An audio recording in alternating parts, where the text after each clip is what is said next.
Hey guys, welcome back to my channel. তো তোমরা সবাই কেমন আছো? অবভিয়াসলি ভালো আছো, দিন আমিও তো অনেক ভালো আছি। তো আজকে হচ্ছে শুক্রবার, তোমরা জানো আজকে নীল পুজো। তো আমার ছেলে যখন পেটে ছিল তখন একবার করেছিলাম নীল পুজো, শাশুড়ি বলে দিয়েছিল ফার্স্ট টাইম।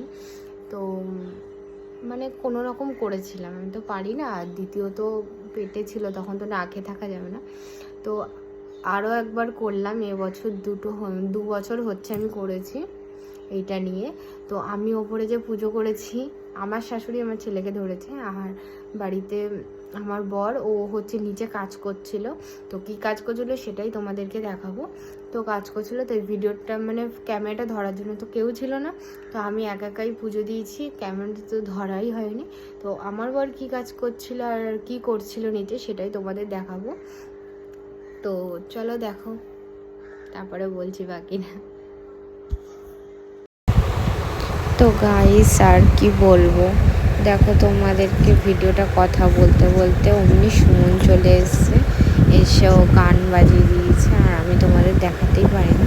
তো চলো বেশি কথা না বাড়িয়ে, তো ওখানে একটা দেখো টেবিল পেতে নিয়েছি আমাদের খাটের পাশে, কাপড় পেতে শিব ঠাকুর বসেছি। আর ওই পাশে যে শিব ঠাকুর দুটো দেখছো তোমরা ফটো, সেটা হচ্ছে আমরা কিন্তু টোটো কেনার সময় পেয়েছি গিফট। দেন দেখো সুমন এখন পুজো করবে। আমি আজকে সকাল সকাল অনেক সকালে উঠেছি, উঠে সমস্ত বাড়ির কাজ মাস সেরে তার মধ্যে ছেলেকে খাইয়ে আমি চান করিনি। চান করার আগে বাজার থেকে সমস্ত কিছু কিনে চান করে পুজো দেওয়া হয়ে গেছে। বাট আমার ক্যামেরা ধরার জন্য কেউই ছিল না। শাশুড়ি রেডি হচ্ছিলো, ওদিকে সুমনও গোছাচ্ছিল। তো আমার পুজো তো আর কেউ দেখতেই পারলো না। দেন সুমনের নিচে পুজো করছে, তো আমি তোমাদের দেখাই। আর দেখো ও মালাটা কিন্তু প্রথমে অন্যভাবে লাগাতে গিয়ে না আবার পরে ঠিক করে লাগাচ্ছে, ঝাড় খেয়েছে আমার কাছে। আমি ওকে এটাই বলছিলাম যে তুমি ঝুলিয়ে মালাটা পরাও। তো দেখো পুজো করছে গাইস। তো দেখো তোমাদের সাথে কথা বলতে আমার পার্সেলও চলে আসলো। তো একদিনে 2টো পার্সেল চলে এসছে। একটা হচ্ছে মানে আমাদের মানে দেখাবো কোনো এক সময় ভিডিওতে, দরজার নিচটা না একটু ফাঁকা আছে নিচে ঘরে, তো ওখানে সেই কি বলে না 2 সাইডে উঁচু করে, তো ওটা লাগানোর জন্য বাইরে থেকে ইঁদুর ফিঁদুর না আসে, তো সেইটা কেনা হয়ে গেছে, সেটা এসছে পার্সেল। আর একটা হচ্ছে শার্ট এসছে সুমনের। দেখো কথা বলতে বলতে তোমাদের সাথে সুমনের কিন্তু মালা পরানো আর এদিকে মোমবাতি ধরানো স্টার্টিং হয়ে গেছে। এখন মনে হয় ধূপকাঠি ধরাচ্ছে। দেখো গাইস গামছা পরে পুজো দিচ্ছে, আমার তো হেভি হাসি পাচ্ছে। ও তো লজ্জায় তাকাতেই পারছে না।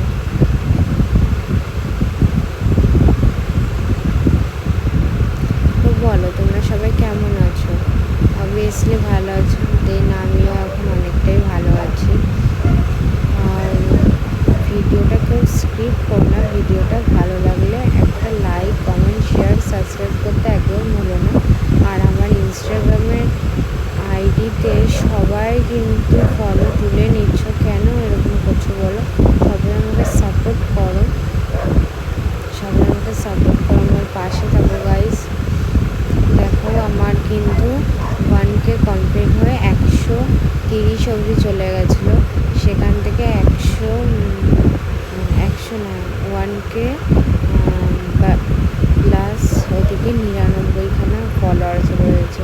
ফলোয়ার্স নেমেই যাচ্ছে, দেন ভিউজ এখন আবার বাড়ছে, লাইক কম, কেন এরকম করছো? তো যারা যারা আমার ইনস্টাগ্রামে আইডি জানো না তারা একটু লাইক, কমেন্ট, শেয়ার করে দাও। আমার ইনস্টাগ্রামের আইডি হচ্ছে কিউট2s। যাও তাড়াতাড়ি গিয়ে লাইক কমেন্ট করে আসো। আর দেখো তোমাদের সাথে কথা বলতে বলতে সুমনে কিন্তু পুজো দেওয়া হয়ে গেছে, আর ও কিন্তু আমাকে শঙ্খ দিয়েছিল, তোমরা লক্ষ্য করেছো। আমি কিন্তু শঙ্খ বাজিয়েছি, উলু দিয়েছি, আর ও ঘন্টা বাজিয়েছে। ওদিকে ধূপদানিও দেখিয়ে নিয়েছে। তো দেখো ওকে আবার বলছি আমি, ফুলগুলো দিয়ে সুন্দর করে সাজিয়ে নাও। আর আমার হালাত দেখো গাইস, পুরো ভিখারি মার্কা লাগছে। কেউ বলবেই না এটা বাড়ির বউ পুজো করেছে। আর ওকে এটাও বলছিলাম, তুমি সমস্ত নিচে ফেলাচ্ছ, আমি সকালবেলা উঠে সমস্ত পরিষ্কার করেছি। দেখো পুজো টুজো দেওয়া হয়ে গেছে, খেতে দেওয়া হয়ে গেছে, এখন ও আবার মালা পরাচ্ছে, ফুল দিয়ে সাজাচ্ছে। দেখো আমি বলেছি বলে ও কিন্তু ফুল দিয়ে সাজাচ্ছে। ওই দেখো আমার দিকে একবার তাকিয়ে নিল।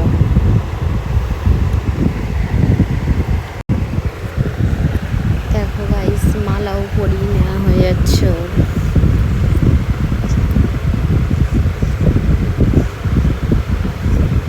আর ওকে এটাও বলছিলাম একটু বেশ সুন্দর করে সাজাও। আমি ক্লান্ত হয়ে পড়েছি গাইস। এইটা নিয়ে 2 বছর কমপ্লিট হচ্ছে, আমি